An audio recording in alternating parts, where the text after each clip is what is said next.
Hello बच्चों। तो आज हम नया टॉपिक लेके आए हैं ऑब्जेक्ट।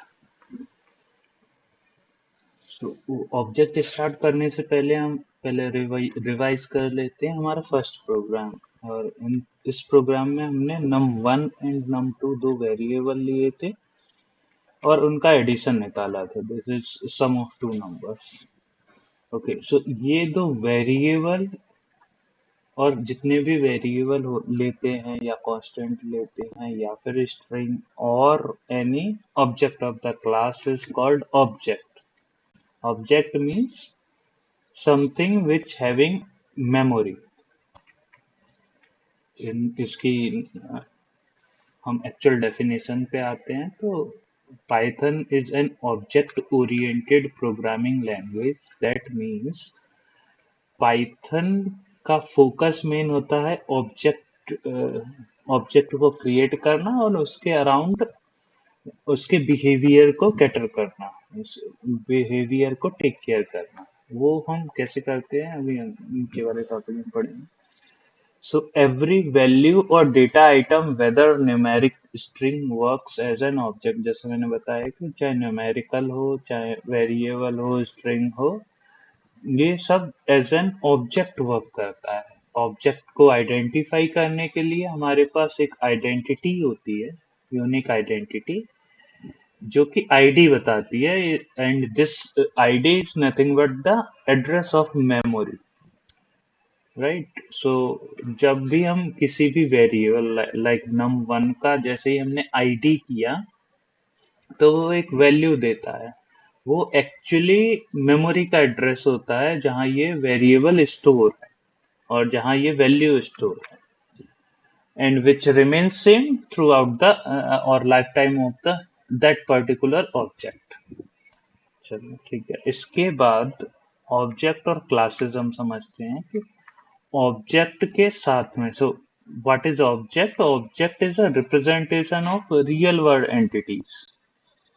रियल वर्ल्ड एंटिटी क्या होती हैं? Like employees, student, vehicle, car, box, जो भी हमें दिख रही हैं वो रियल वर्ल्ड एंटिटी है। उनको रिप्रेजेंट करने के लिए हम एक ऑब्जेक्ट बनाते हैं। तो जब भी हम लेट्स से कि एक हम स्कूल का डेटाबेस और स्कूल का कंप्लीट सिस्टम प्रिपेयर कर रहे हैं जहां हम रिजल्ट पब्लिश कर सकते हैं, तो ऐसे में हम स्टूडेंट को एक ऑब्जेक्ट लेंगे और जैसे आपकी क्लास में 30 स्टूडेंट है तो उनके 30 ऑब्जेक्ट क्रिएट करेंगे और उनकी वेरिएबल या डेटा में हम वैल्यूज स्टोर कर लेंगे। हम देखेंगे इसको आगे कि कैसे हम एक बड़ा प्रोग्राम बनाते हैं, बट अभी ये समझ सकते हैं कि किसी भी रियल वर्ल्ड एंटिटी को रिप्रेजेंट करने के लिए हम ऑब्जेक्ट बना लेते हैं उसका। ओके, सेम सेम वर्क हम सी प्लस प्लस जावा किसी भी ऑब्जेक्ट ओरिएंटेड प्रोग्रामिंग में करते हैं कि हम मेन सेंटर में ऑब्जेक्ट रहता है, राइट। और ऑब्जेक्ट की दो you can say properties, main property होती है। एक डेटा होता है। डेटा मीन्स जो हमने उस पर्टिकुलर ऑब्जेक्ट के वेरिएबल्स, मेंबर वेरिएबल से डिफाइन कर रखे हैं, उनको एट्रीब्यूट भी कहते हैं। सेकेंड वन इज बिहेवियर या मेथड, या फिर हम इनको फंक्शंस भी कहते हैं। सी में हम इनको फंक्शन कहते हैं और ऑब्जेक्ट ओरिएंटेड प्रोग्रामिंग में मेथड्स कहते हैं, जिससे हम डिफाइन करते हैं कि इसका बिहेवियर कैसा होगा। जैसे कि हम जब कैलकुलेटर का कोई प्रोग्राम बना रहे होंगे तो हम देखेंगे कि उसमें एडिशन एक मेथड होगा जिसमें हम दो वेरिएबल पास करेंगे और उसका एडिशन। जैसे अभी हमने एक प्रोग्राम बनाया था जिसमें दो वेरिएबल ऐड किए थे। Same same part same function as a function हम लिखेंगे कैलकुलेटर के प्रोग्राम में। सेम एक डिवीजन का, मल्टीप्लिकेशन का, सब्सट्रैक्शन का, ऐसे ही हम बहुत सारे मेथड बना देंगे और उसमें वेरिएबल पास कर देंगे तो वो कैलकुलेट करके बता देगा कि क्या उसका रिजल्ट है। ओके, क्लास इज अ, हाँ, this is an important statement. Class is a blueprint of an object. जो हम यहाँ ऑब्जेक्ट कह रहे हैं, स्टूडेंट, एम्प्लॉय, व्हीकल, उसका ब्लूप्रिंट। ब्लूप्रिंट मीन्स उसमें कितने मेथड होंगे, कितने मेंबर वेरिएबल्स होंगे, उनके नेम क्या होंगे, उस सब को रिप्रेजेंट करने के लिए हम क्लास क्रिएट करते हैं, और उसमें ये inside that class we'll write these member variables and methods. वैसे ये classes and object is not in your syllabus, so हम डिटेल में नहीं जाएंगे, हम बस इतना ही इसको समझेंगे। अब थोड़ा सा आई थिंक प्रैक्टिकल भी देख लेना चाहिए कि how we can do it. So let me go to the browser. Okay, okay, so here we are having this our previous function, so we can remove the previous one. We just want to show the things, right? Let's say मैंने इस type को enable किया, right? और इसको run कर दिया।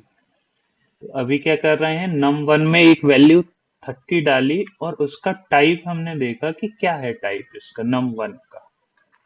तो run तो हुआ, रिजल्ट नहीं दिखा।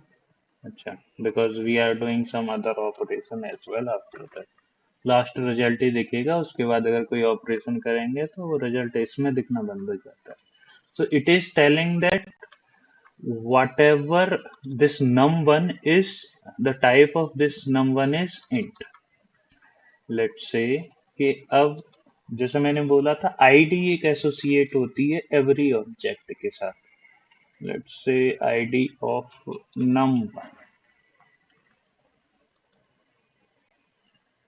So I have told you ना, this is the address of the variable, right?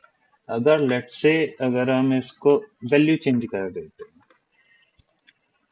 तो क्या होगा, इसका एड्रेस चेंज हो जाता है। 928 10 के लिए है एंड 248 928 248 एड्रेस चेंज हो गया, मतलब जहां 10 स्टोर था वहां 20 स्टोर नहीं हो रहा है, ये सम अदर प्लेस पे स्टोर हो रहा है। इसके डिफरेंस सी प्लस प्लस और जावा जब हम पढ़ेंगे तो वेरिएबल एक प्लेस पे ही स्टोर होता है, उसको कांस्टेंट की वैल्यू चेंज होने पे भी उसका एड्रेस चेंज नहीं होता है, वो हम देखेंगे। बट यहाँ थोड़ा डिफरेंट बिहेवियर है। अब थोड़ा सा और डिटेल में लेते हैं इसको कि जैसे कि हमने num3 एक लिया जिसको एज अ फ्लोट वैल्यू हमने इसमें असाइन कर दी, और let's see the type of this one. So num3 का type we can see na float. Similar way we can use string and all, and we can see the, let's say,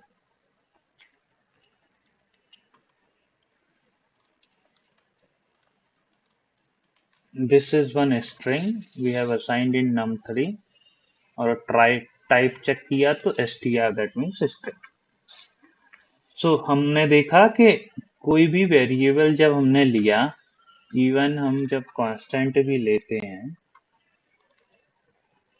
तो उसके साथ उस particular variable या constant का एक तो type associated रहता है जिससे हम टाइप आइडेंटिफाई कर सकते हैं, एक आईडी एसोसिएट रहती है जो कि ऑब्जेक्ट का एड्रेस बताती है। एंड हमने ऑब्जेक्ट समझा इस वीडियो में।